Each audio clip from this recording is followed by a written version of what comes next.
Impeachment naman laban kay BP Inday tuloy. Hindi ito maapektuhan ng deklarasyon kaugnay ng pahayag ng Vice Presidente na kakandidato itong Pangulo sa 2028. Detalye na balita mula kay Manang Milky Regular, RH12. Manang Milky, good morning.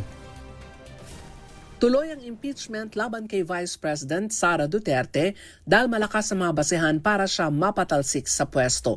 Ang House Deputy Minority Leader Antonio Tino ng ACT Teachers Party List matutuloy ang impeachment laban kay VP Sara dahil matagal na anya itong hinihintay ng taong bayan na mapanagot ang Vice Presidente sa 612.5 million pesos na confidential fund ng kanyang opisina at ng DepEd. Hindi rin anya balakid ang maagang anunsyo ni VP Sara sa pagtakbo bilang presidente para hindi ituloy ang impeachment. Sabi ni Tino, 2024 pa pero hanggang ngayon hindi maipaliwanag ni VP Sara kung papaano winaldas ang 125 million pesos na pondo sa ilalim lamang ng 11 araw.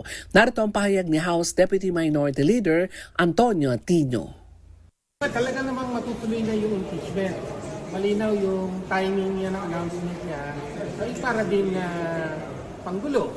Pusit tactics na naman ito para siyang pag-usapan at ipakita na inaapi siya uno. Pero matagal nang hinihingi ng taong bayan ang pagpapanagot sa 612.5 million na confidential funds. Lalo na yung 125 million na winaldas in 11 days na kauupo pa lang niya bilang Vice President noong 2020.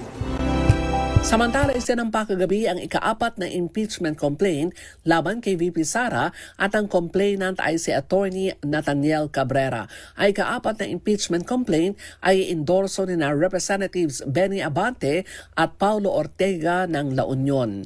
Ako si Milky Regular, nagulat para sa DZRH, una sa Pilipinas, una sa Pilipino. Maraming salamat, Manang Milky.